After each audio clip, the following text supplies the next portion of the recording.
Hey guys, my name is Rin. Welcome back to my YouTube channel. Today is all about drying hydrangeas, and I love dried hydrangeas. I think that hydrangeas in general are so pretty, and if I can extend the season with those, I absolutely will. And they dry really beautifully, and they're great in decorating. I love to use them, especially in the fall or like in Christmas decorating. And I have several different varieties, several different colors, and they're pretty much all ready to be harvested at this point. The number one most important thing to remember is to pick blooms that are mature enough. The problem that you're going to have when you're trying to cut your hydrangeas is that if your bloom is too fresh, it is going to like wilt and look horrible and not dry perfectly. We want to pick blooms that are going to dry as pristinely and perfectly as possible. So this is what you want to look for when we're looking for those blooms. So this is one of my hydrangeas. This is the original Endless Summer, and it bloomed quite a long time ago. It's currently mid-July, and you can see it throws out a few more blooms. This is a fresh one, so that one would be bad for drying. It's just going to wilt and look horrible. But then this one right next to it, you can see all of that coloration that it forms. It turns more green with some kind of almost like a berry color sort of on the tips. And then you'll also notice that a lot of the florets face downward. That's another good sign that it's mature enough. So most of these blooms at this point are mature enough to dry. But yeah, you just want to avoid ones like that. I wouldn't even cut it to use it as a fresh arrangement because it's not going to last very long. But for the most part, a lot of these are looking really good. And yeah, a lot of the florets will kind of start to face downward. Don't worry about that too much because you can kind of fluff it out and kind of reposition it a little bit.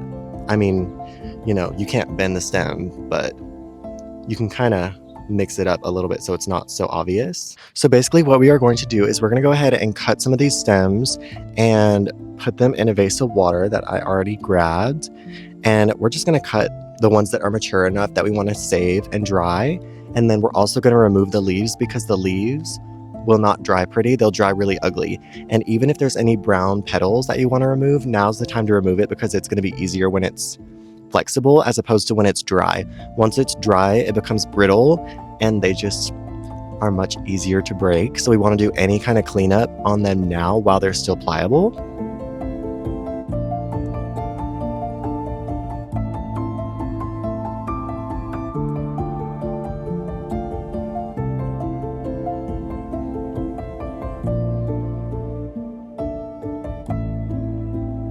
Okay, so there are my first three looking so beautiful. You can see that coloration is so pretty.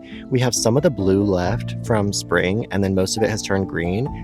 We have some pinkish colored berry tips, which is where the sun was hitting it. So these are all ready to go. I cut them, I put them in the vase, all the leaves are gone, and I stripped off any little brown petals. So now we're gonna do this to some other varieties. But side note, the circle garden is looking so pretty right now. I just went through and cleaned it up yesterday. It has been so hot, so it's kind of hard. And then I pruned the boxwoods the other week. They're starting to kind of reflush. Looking pretty. This was what used to be my rose garden, which I actually do have roses in it now. Once again, these two are the white drift, and the opposite two are the sweet drift. But those seem to tolerate the conditions a lot better because they're more of a landscape variety. I just realized I was not talking into the microphone during that. This is another variety that I have. This is called Incrediball. It is an Arborescence type, and this is only its second year, and it looks really pretty. But yeah, these blooms are definitely ready to be dried. I probably could have done them earlier on. But you can see some of the florets are facing down. There are some brown petals, so I'm going to cut some of those off or pick them off.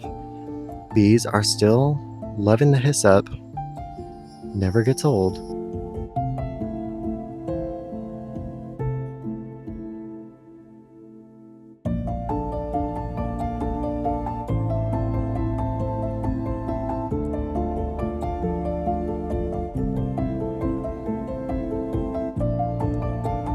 Okay, so we have our Incrediballs, and now I'm going to go ahead and do a couple of my little limes, which are so pretty. They're just starting to take on some of that summer color. So pretty. I'm probably not going to do any of the giant ones that are like in the front. I'll probably do some of the ones that are maybe back here.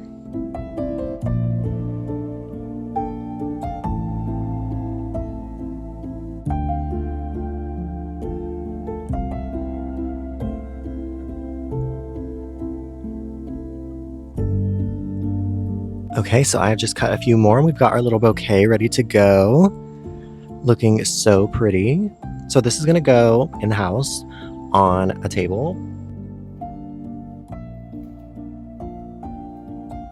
So basically what you're gonna wanna do is just leave them in the vase, and then every day I pretty much will just touch them and see if they're dry yet.